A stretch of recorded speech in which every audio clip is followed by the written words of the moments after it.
All right, guys, that was Barker's Row. Now, the theme on this game is fantastic. This game does a great job at implementing just the smallest details, from the 3D grandstands to the 13 rubes, which I just thought 13 was kind of obviously catchy for a creepy sideshow. You have the strongman tower, the screen printed meeples, the thematic cards. A lot of attention to detail went into this game. The art on this game does a great job at conveying the theme. The Barker cards are great in that they're kind of color-coded to match whatever grouping they go in. The attraction cards look good. Overall, the presentation of the game is great. All right, so let's talk about the components. So first of all, the playmat and the card sleeves, those are not a standard with the base game. You can add those on. And the playmat, great quality, typical neoprene style mat, vivid colors, looks great. And the card sleeves as well. Now, I don't typically use sleeves on my cards, but these sleeves looked really nice, and they actually added a lot to the game. I like the way that they presented. They weren't a standard sleeve in that you would look at and the one side was, colored and the other side was clear. There was a great attention paid to creating the sleeves, and I thought they were great for what they were. The meeples are very well done. They're silk screen, and it definitely, the art on the silk screening of the meeples also fits the theme of the game. Each of the pictures, some are kind of creepy and goofy, and it definitely, again, fits the theme of the game. The cards are of a nice quality. They're a nice linen finish. No complaints whatsoever. Now, the grandstands, I know that there was some comments that there were some issues with the punch boards fitting together. Maybe they were a little loose. I didn't have any problems with mine. There were some where like maybe one of the rows of seats or one of the sides would be a little loose, and I just would switch that with another one, and typically that resolved the issue. Now, it was kind of what I expected in dealing with a punch board accessory. Like, I think Potion Explosion, that's a punch board as well. And I think there's always going to be some give. I mean, it's cardboard. And in the game, once you have them set out, they sit, you're not moving them around. And I was not turned off by that at all. I thought they looked good, they put together well, and I had no complaints myself.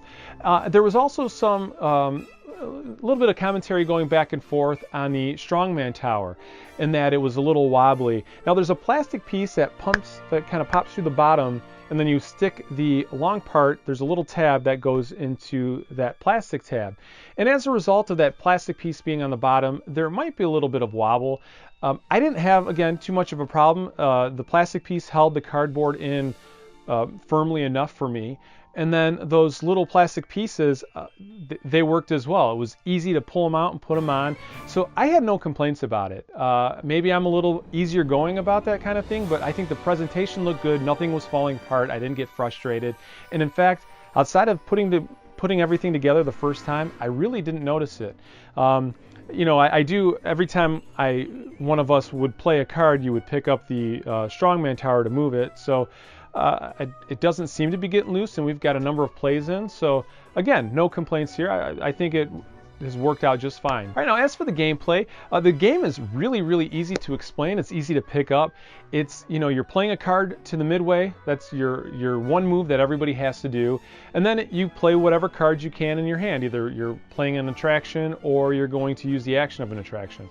So it's a very easy game to pick up. Now, I've played with this with 2 players, and I've played up to the full 4-player count. And I think this game definitely shines with more players. I think 3 to 4 players would be really the sweet spot. With the more the merrier. And the reason I say that is with 2 players, even though there's a catch-up system, you can have a game that might go in the favor of another player, so typically the second player, because the first player will play a card, and then if the second player gets the right card draw, on their first turn they might be able to play an attraction. And then it gets back to the first player and they have no cards to work with, and it's kind of wash, rinse, repeat until the catch-up mechanism in the strongman tower kind of levels the playing field. It wasn't too much of a problem, but I just felt that there wasn't as much interaction. I mean, there was interaction, but it just kind of felt like there could be a moment where somebody might get frustrated if they don't necessarily get a chance to do anything in the game. Now, with the fuller player count, there's more cards that are going to live out on the midway. People are going to be going for different categories of attractions, so there's a little more wiggle room. And then again, with the catch-up mechanism, it's really, the game levels really quickly. Now, this game is also a lot about who you play with. because you can play this game as a standard card game and you'd have a good time with it, no problem, cruise through a game in no time. However, where this game really shines is if you play it with a group of people that really have fun calling out the attractions that you're playing. The one-of-a-kind, stupendous, creepy, bearded lady. It helps to immerse you in the theme, and it makes the game a lot of fun. And we had a lot of loud moments and a lot of just entertaining laughs and everything. And this makes for a very fun, lighthearted game night game. So all in all, if you're a fan of the theme, I think it's definitely worth checking out. I would probably push to play it with more players. Again, you could have fun with 2 players, but I would recommend playing this with 3 or 4 players to get the full experience of the game. And again, play this with people that you can have fun with. If you got a boring person in your game group, don't play with them at all. Make them go play Monopoly with your neighbors. Get your good friends over, and I think you can have a really good time playing this game. All right, guys, that's it. This is Lee from Geek City, USA. Thanks for hanging out with us. Be sure to comment down below. Let me know your thoughts. Have you played the game? What are your thoughts on the game? Or if you have any questions about the game. Also, be sure to like the video, subscribe, and you can get notified of whatever other games that we're reviewing and our Kickstarter videos and all that jazz, maybe some goofy fun stuff.